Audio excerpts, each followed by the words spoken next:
on the ballot directly. So coming out of 2016, November 9th, I ate a lot of Shake Shack, but a lot of other people were looking at kind of what went wrong. The biggest thing that stood out, I think, to my bosses and donors that funded our organization was how big of a gap there was between digital investments between Democrats and Republicans. And everyone was kind of asking, how do we solve that? Why is it happening? What do we need to do to fix this problem? So I think this chart demonstrates a teaser, which is that the gap has certainly closed between Democrats and Republicans online, but the Republicans are still ahead of us. And so Priorities decided to keep its doors open for the 2018 cycle. And our goal as an organization was kind of to accomplish two things. One, we're going to invest $50 million online to close the gap up and down the ballot. And also, secondarily, which as Steve pointed out, I'm going to talk a lot about today, we didn't want to just close the gap ourselves. We wanted to diagnose it, figure out what was going on and why Democrats were underinvesting online. So we have a whole, we had a whole secondary goal to kind of answer that question. So I'm going to talk through the three biggest lessons that we learned in kind of running that entire endeavor. The lessons break down between creative, media buying and budgeting, and then talent and staff. I'm going to spend some time on each of those as separate categories. So actually, I'm going to start with creative. So I think the biggest lesson that we learned when it comes to creative development and creative production is that creative testing, when it comes to persuasion, is a requirement. It's not something that you can just choose to do willy-nilly. It definitely impacts the effectiveness of the program, and it's something that we are going to continue to do moving forward for nearly every single piece of creative that we put out. And reason being is that I'm going to talk through three goals. What works in a poll is not going to necessarily work in execution and how people see things in the real world. There's an incredible amount of ROI, and we don't think that there's a silver bullet rule of thumb that we can follow that allows us to kind of understand what creative is going to work, so we have to do it every single time. So to spend some time on each of these, I think as a group of political hacks, we've gotten really good at constructing polls to say what we want them to say, but also in a way that doesn't necessarily reflect how these messages are going to be communicated when people actually see them in the real world. So not only are we constructing polls that don't necessarily service digital mediums, these message batteries are incredibly long. They don't fit into tweets, they don't fit into search ads, they don't fit into 15-second spots. It's hurting digital more than it's hurting other mediums. We also are testing our messages very separately than how these messages are actually going to be deployed. When we ask about sex trafficking in a poll, maybe we're going to get a really good response, but then when you get someone to actually speak to camera about the same issue, how they come across, their tone, and how you actually construct that video is going to be very different. And so I think not only are we finding that polling needs to be adjusted to better reflect digital needs, we also need to add a second step, right? We need to actually produce concepts that we think are going to work in the real world. We need to test how they perform before we can move forward. So this is just an example. Sex trafficking in Missouri raised doubts. We put together ads. Didn't necessarily actually work when we put them into banner ads or into 15s. So I think can talk more, if helpful, about the different tools that we use to test these creatives, but I think we often, we leaned on panels a lot and didn't necessarily do a ton of in-field testing, but did a lot of it in panel environments, which was really helpful for us. Second kind of learned is that testing has an incredible amount of ROI. I think thinking a lot about the goals of testing and what are we trying to get out of it, I think I kind of have the mindset that creative testing is supposed to help us kind of eliminate ads that are going to do harm. We're testing creative before we put it out there to make sure that we're not going to do more harm than good amongst the voters that we're talking to. And that's definitely happening, right? Like I think with our mobilization ads, we saw that 21% of the ads that we tested didn't have any effect or did harm, and same thing, but 32% for all of our persuasion assets. So we're definitely using this step to eliminate assets that are going to move voters the wrong way, but we have the added benefit of picking ads that are better than the average ad. So we're actually, by testing our creative before we put it out there, we're letting our dollars go further as far as the impact that they're able to have by serving better creative.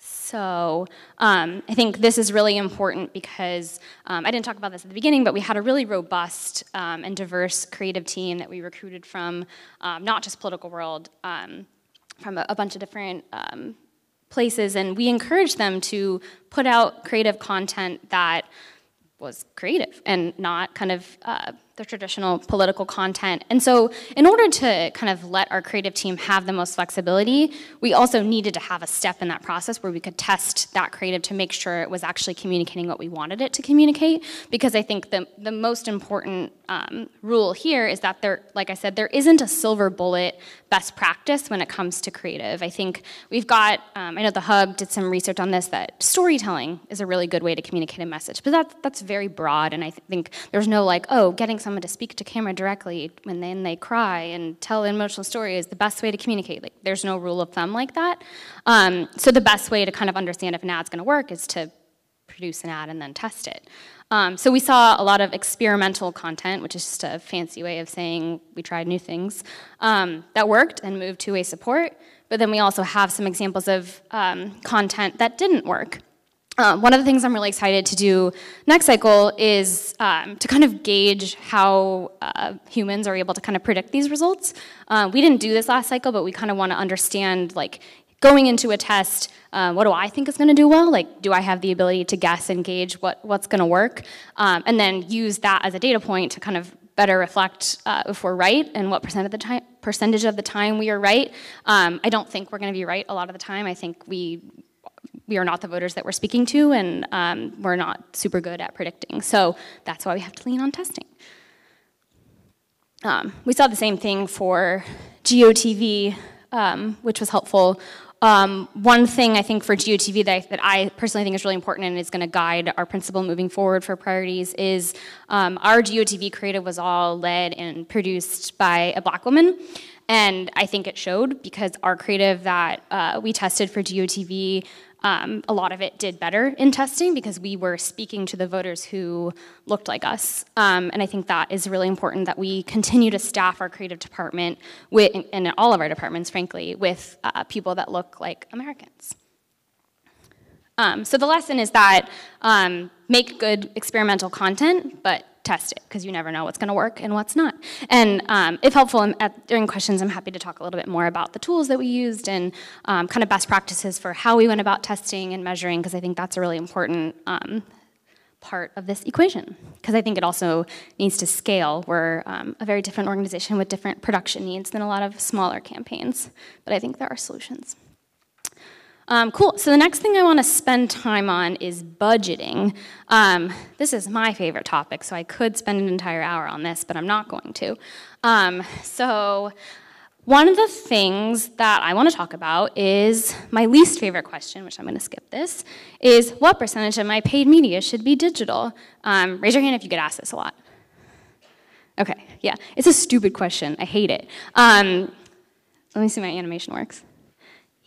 Okay, so feel really strongly that you should not be basing your digital budget based on a percentage of your overall paid media budget, but instead you should be kind of identifying what you think your digital program should look like based on reach, frequency, audience, and then taking a look at the market that you're in and figuring out what makes sense accordingly. So we, I think, in the beginning of the cycle, had a question that we wanted to answer before kind of going any further with budgeting, which was, are there people or voters who are more online or not online that we should consider not budgeting for, or under budgeting for, or over budgeting for? And so we ran a really cool test in the beginning of the year.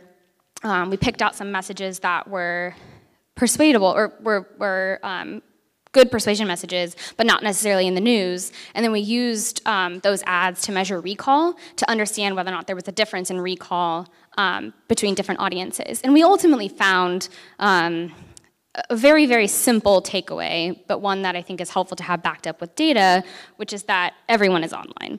And I know that sounds silly, but I think we just need to keep repeating it, which is that every single voter is reachable online, and there's not like a voter that you're going to miss out on, which is very different than other mediums. So it really gives us some flexibility when it comes to budgeting. This is an example of distribution of impressions. I think this is Arizona. It just shows that, I think, back in 2012 and 2016, I think we would often get asked, well, what about old people? They're not online. Well, they are.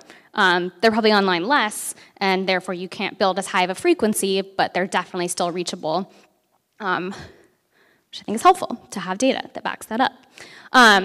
With that said, I think the way that we typically went about doing media allocations, it's kind of, even with a digital-only program, which is obviously what we did, we still used TV market efficiency to guide our digital budgeting.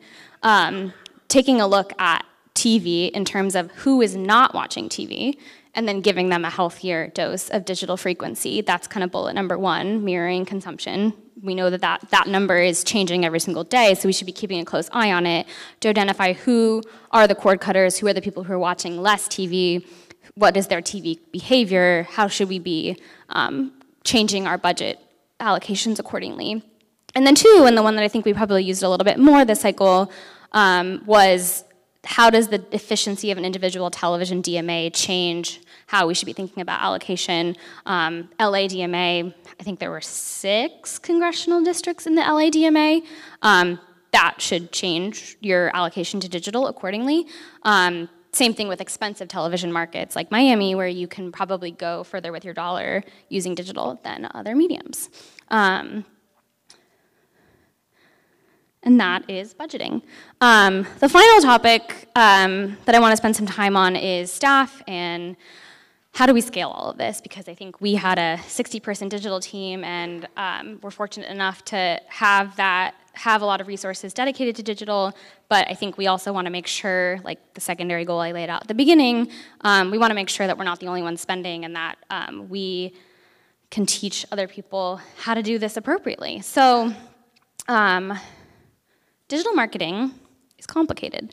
It is not straightforward. It is, I don't want to say it's easy, because it's certainly not, and I have built my career on being good at answering questions about it, which has certainly benefited me, but I don't want that to be the norm. So I think looking at the political ecosystem especially, it's difficult to navigate. Like, I think if you look at the different advertising options that we have, Pinterest was like, nah, I don't want to do political ads. But then I think they changed their mind at the last minute, and they did let you do political ads if it was mobilization. Facebook, who even knows, honestly. We can skip them. Amazon, I think, is still saying no to political ads, but like, who knows where their head is at. Google randomly decided not to let us run ads in Nevada.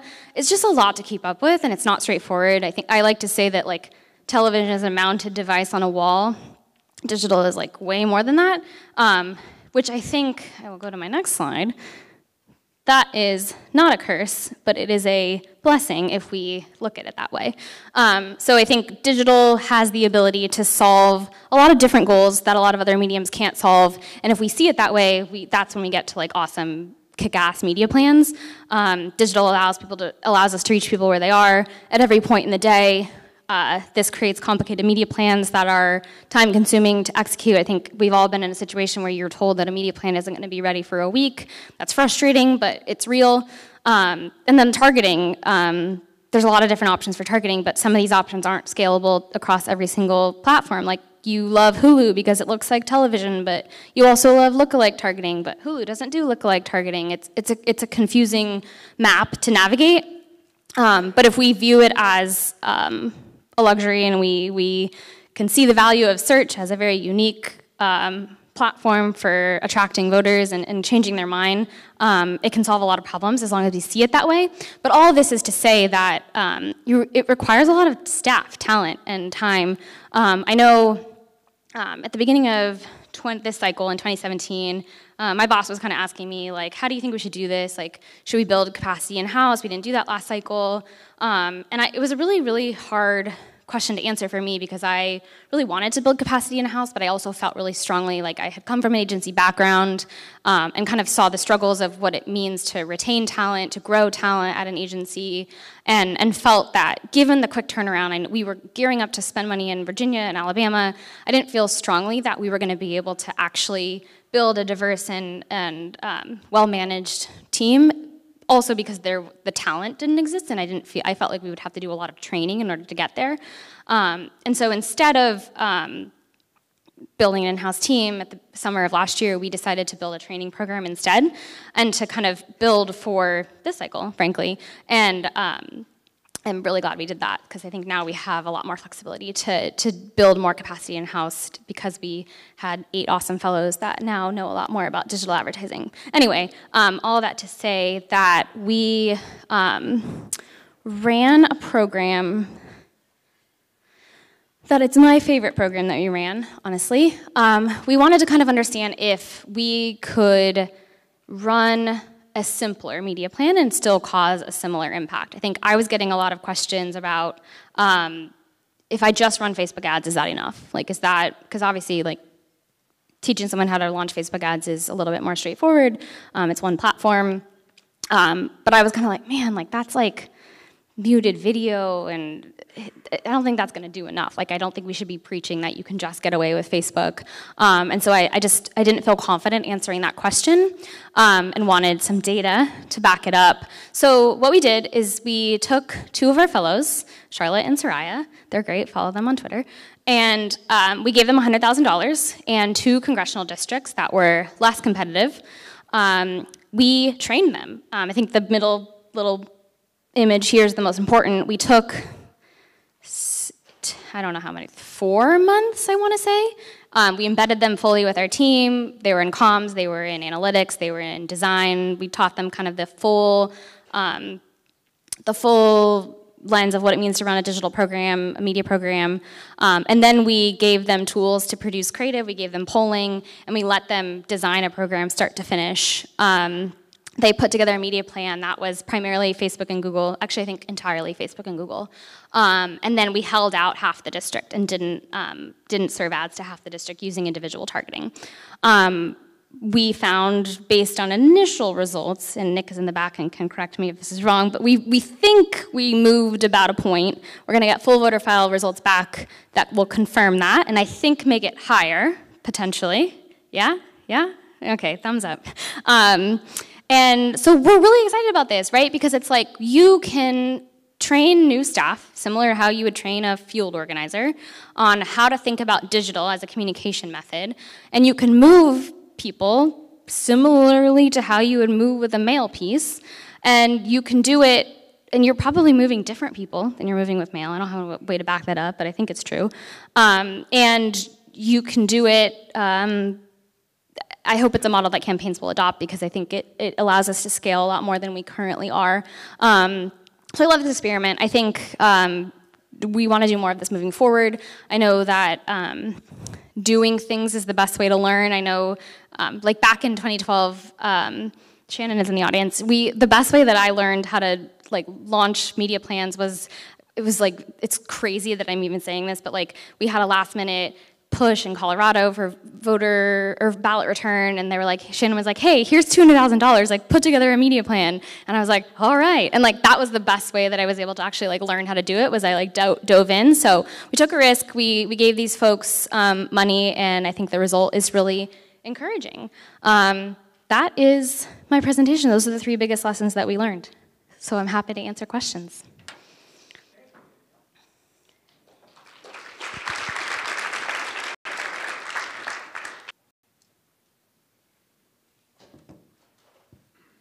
Over there. I'll get there eventually. Yeah, but you know, it's for the folks at home, hey? Just remind us who you are, where you work, please. Thanks. Hi, Chris Winburn, I work at Flash Talking. We're a creative personalization service, so it's very interesting in the first section of your presentation. You talked about tools and measurement metrics, and that was kind of in the back of my mind throughout, and I was like, oh, I hope she talks about that. So I wanted to ask and see if you could share a little bit more about that. Yeah, of course. Sorry I didn't touch on that. So I think the metric when it comes to measuring success of these programs, everything here I talked about was digital persuasion. I didn't really touch on mobilization, and we didn't do any direct response or anything like that. So the ultimate metric that we are using is, did you change someone's mind? We typically would use like horse race, favorability, survey questions, amongst a lot of others.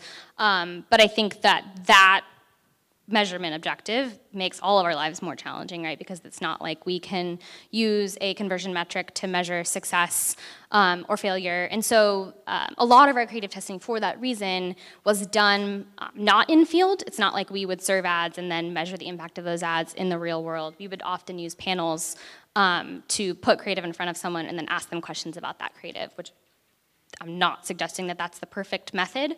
I think how someone views a creative in a panel environment is fundamentally different than how they're gonna see it in their Facebook feed.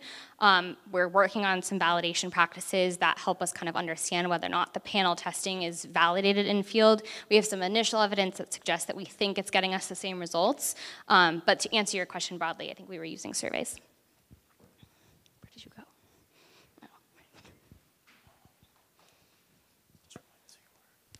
Amy Stern, Brave Now PR. I had a question about your fellows. Where did you find them? How did you pay them? How long were they employed for? I mean, give me some advice on how to do it. Yeah, good question. So I think timeline I'll start with. I think you need at least 3 months to train someone on the fundamentals of marketing. I think that's when you hit 3 months, I think that's when you like hit the sweet spot of like, okay, I'm starting to get it. I start to understand the difference between persuasion and direct response. So I think we started to bring folks on over the summer. As far as recruitment is concerned, I think a huge part of our fellows program was to continue to build a diverse talent pool, and the Democratic Party puts a lot of thought into that. And so I think we tried to recruit locally. I think from Jen, who's our deputy ED, is a graduate of Howard. I think we tapped into that network. I think there's a lot of we recruit a lot of people from from GW, but I think we need to expand that. No hating on GW, but there's just a lot of folks from there. I think that answers your question though. We paid them the same as our entry level salary. They were fellows for 3 months, I want to say, before so essentially we brought the fellows in. They did like a week or so at a time with each team. So the teams were like design, video, writing, analytics, comms, research, media. I think I'm getting all of them. So they did like a week at a time with each of those, and then they were given a placement. The placement was the final 10 weeks, I want to say. And so the two fellows that were placed on the self-serve experiment, that was their placement. But we had other folks embedded with analytics, with media, with creative. Mm-hmm.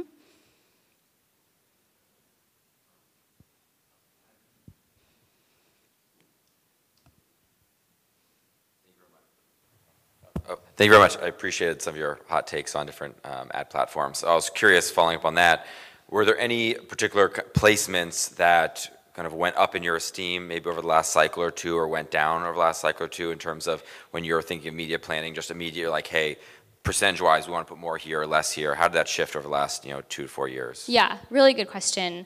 I have so many thoughts. My team's going to laugh, but I've fucking obsessed with search. I think we underutilize it so much.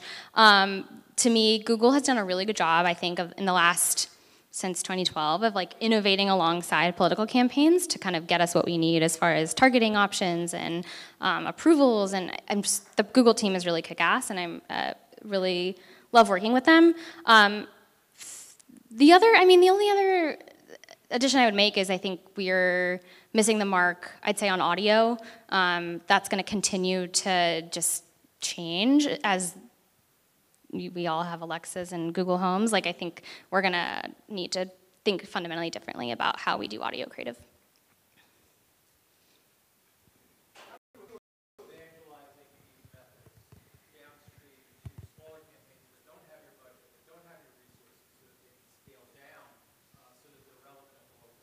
Yeah, really good question. So we had a whole coordination department last cycle that was in charge of not only just doing this, but talking about it to other organizations.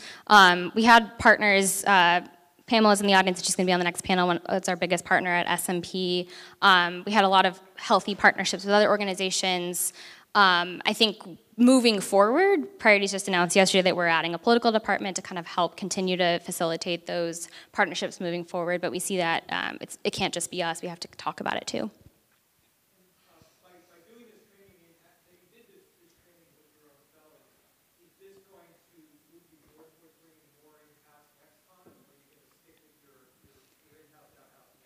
Good question again. I'm hopeful that we will be able to do a lot more of the buying in-house next cycle, just because we have a larger roadmap. We know kind of 2 years out what we think we're going to do. Maddie Krieger is in the audience. She's been tasked with putting together plans on how we would actually put together an in-house buying operation, but we're not making any decisions right now. We want to make sure we're working with data before we make any sort of calls.